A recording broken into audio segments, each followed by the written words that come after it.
Hi, I'm Brian Robertson, and I'm here to welcome you to this edition of Rutherford County Magazine. First, we'll talk with Trey King of the Rutherford County Drug Recovery Court and Probation Services. Next, we'll see how the Rutherford County Emergency Medical Services provides a unique service to the community with their Honor Guard. And lastly, we'll visit with the Central Magnets Car Club and hear about their entry into the Great Race. So sit back and enjoy this edition of Rutherford County Magazine.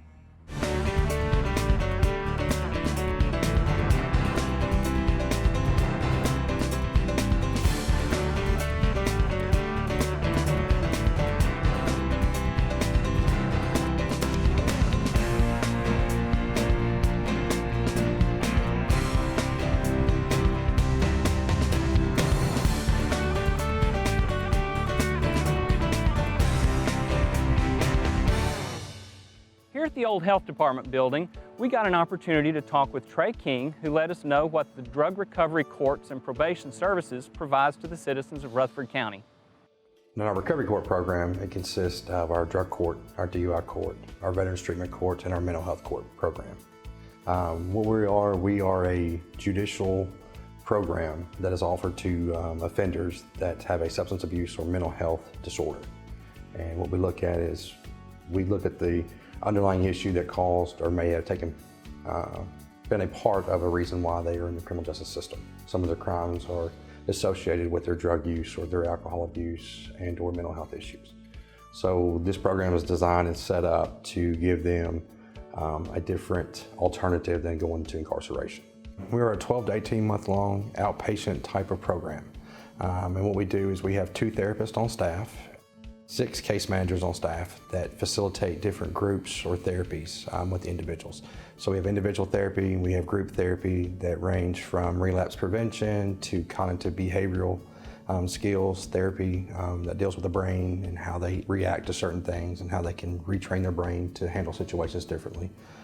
We have emotional therapy where we dig deep into the root of, what led them to the drug use, what are they trying to run from, what are they trying to hide. We have our moral recognition therapy that works on the criminogenic side, why they're thinking the way they do, why do they behave the way they are. We have those type of classes. We also have parenting, life skill classes that we can utilize. We're in partnership with other entities that treat the mental health and behavioral, so we can refer them out to them, our community partners, and they work on that side of it for us. Typically what happens is, as an offender is arrested or they are charged with a crime, they will have to go before a judge in negotiating their type of sentence. If their attorney or they believe that they have a substance abuse problem or mental health condition, they can look at our type of program as an alternative to incarceration. So what they'll do is they will submit an application. We will receive that application. We run a background check to make sure statutorily their past crimes or the current crimes will meet what we can treat and what's allowed into our program. Once that's completed, we'll bring it back to the treatment team, which is composed of staff here, as well as the judge, public defender, the DA, and we all meet to decide if this person is actually suitable to come into our program. If they are, then we write them a letter notifying them they have been accepted into our program. They will give that to their attorney will present that to the court and let them know that they're accepted, and then that individual's more than likely furloughed into our program. In DUI, we have right at a 92% success rate, meaning that the individuals that complete our program are 92% more likely not to receive a DUI in the future after they graduate from our court. Drug courts, we're about a 60% success rate, so it's a little bit harder. The national average is about 24% of those that come into the criminal justice system will never come back into it that have a drug-related offense. So 76% failure rate without any sort of treatment. If they come into our program, they're 60% more likely never to be rearrested for any type of drug-related offense. In our probation department, we've kind of changed the model. The county took over misdemeanor probation back in April of last year. The design and the focus has changed from what it used to be in a private company to what it is today. What we're looking at is trying to instill a lot of the principles in the recovery court programs and move those down into probation, meaning those that are coming onto probation that may not need this type of therapy. We are offering relapse prevention classes, other lower scale type of classes for them to, as a first step to get them off drugs or get them off of alcohol and so that they can be successful while they're on probation, so that they're not constantly failing screens or missing appointments, those type of things. We have 3 treatment case managers down there that utilize therapy groups or different type of programs. We also have a job readiness class for those that are not employed or having a hard time finding a job with their backgrounds. We have employers that are willing to hire them, and we work with them to get them a job. So our goal is to get everyone employed and everyone off of probation. So that's what we're trying to do. For the most part, I think the general public doesn't realize that a majority of our funding comes from state dollars or grants. So our cost burden to the county taxpayer is minimal, meaning that out of the entire recovery court budget and the operation, I may only take maybe 15 to 20% from the county to fund what we do here. So the majority of what we do is funded from other sources instead of the taxpayer. So the benefit to that is that for every person that's in here, we save $63 a day from our jails and from the expense. So that is a huge savings. And we are a program that is designed for the criminal justice offender. So you would have to have some sort of a charge in order to utilize this program. But we can help you make referrals and to steer you in directions if you need help for mental health or A&D type of issues.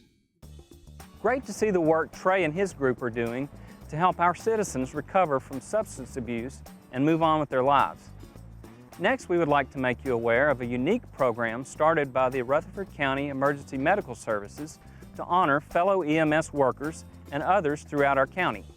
We started the Honor Guard in 2013. After several years of really discussing the need, we're actually one of only 2 EMS Honor Guards in the state. And there's fire departments, police, they've had their own and had them for years, but there's nobody really to represent their paramedics that are out there, whether it be a line of duty death or just marching the colors and to represent who we are and what we do every day.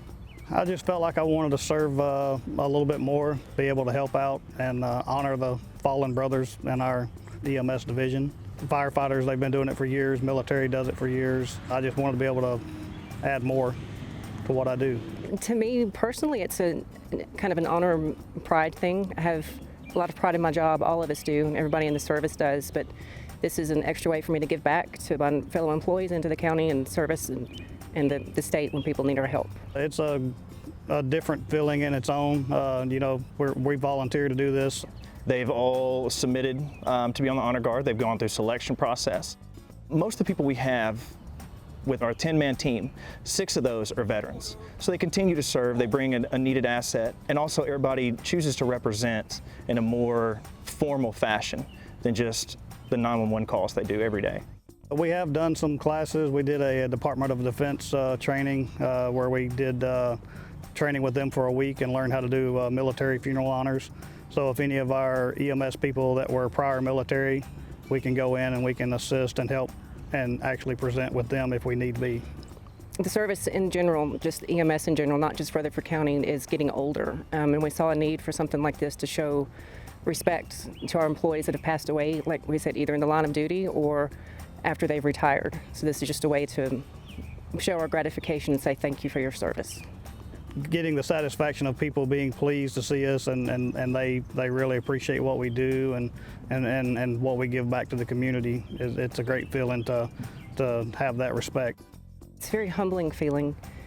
I don't know if I can really describe it, but to have a kid come up to you and acknowledge you and say thank you for your service, it really hits you in the heart.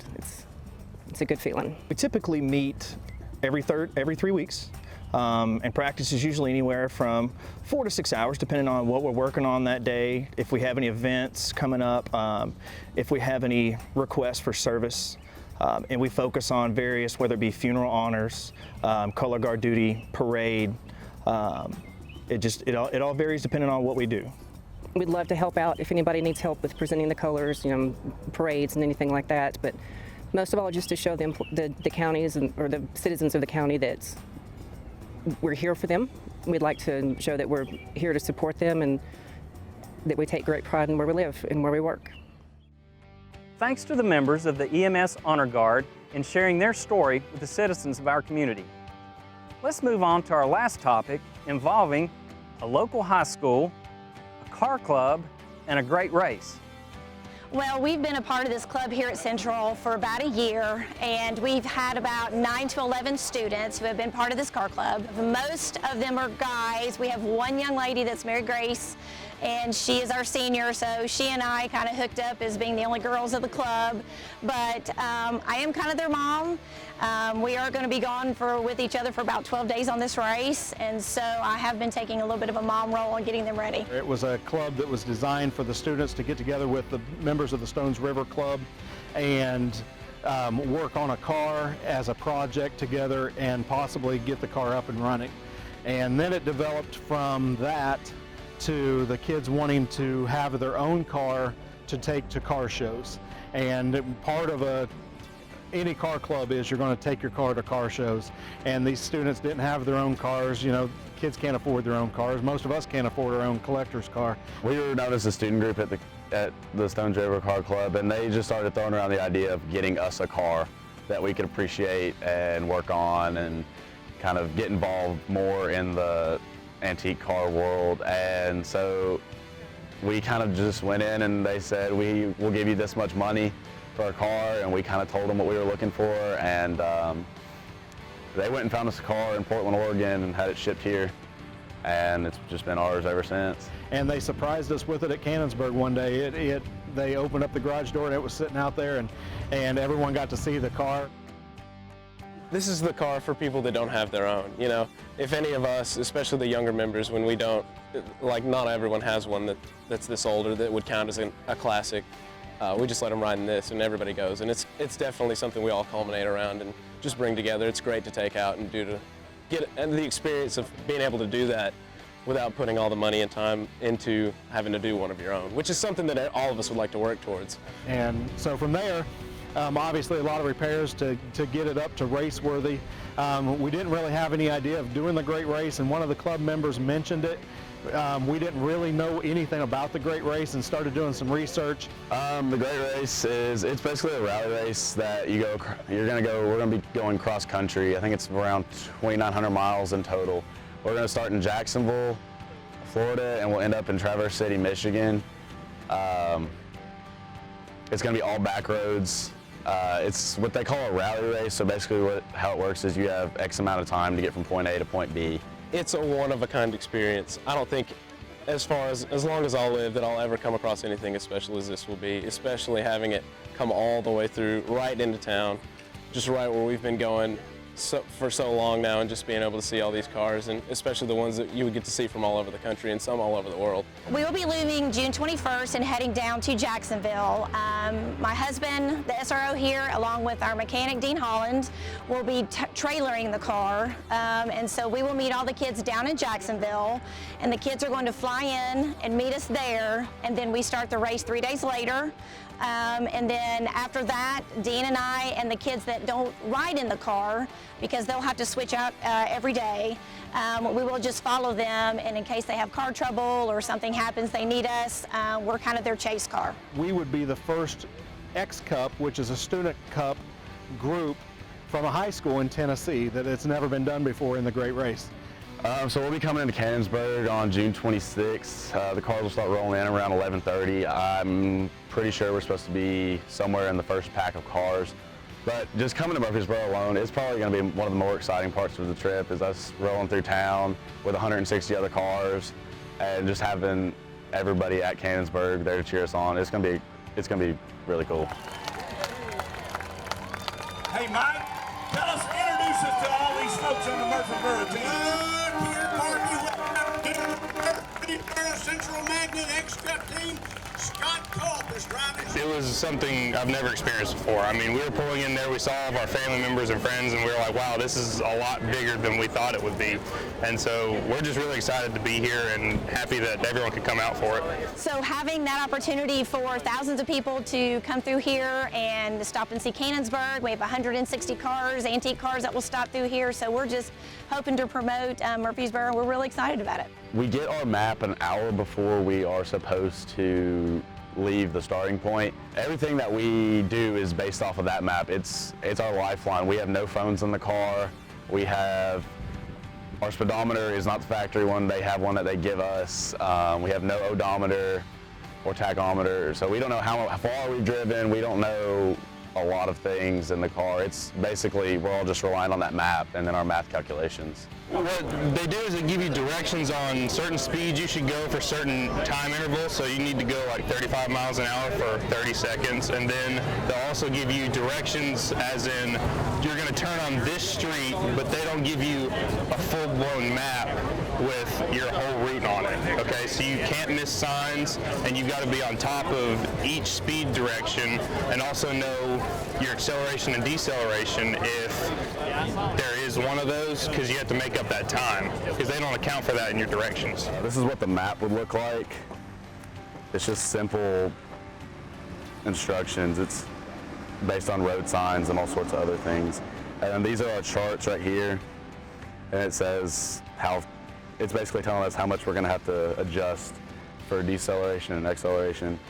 And then over here is our whiteboard where we can work our math. And now today I'm actually in the car racing, and I'm helping the navigator, which is Joey Hughes. He's the navigator for today. I'm making sure he's got all his numbers right and on track with his map.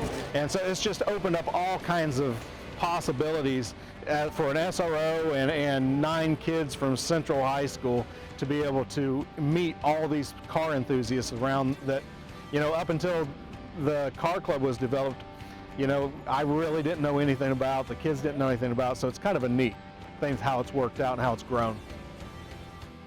Congratulations to the Central Car Club in competing in their first ever great race, and also thanks to the Rutherford County Sheriff's Office for sponsoring them during the event. Well, that wraps up this edition of Rutherford County Magazine. I want to thank everyone who was part of this edition, and I also want to thank you, the viewer, for tuning in and joining us.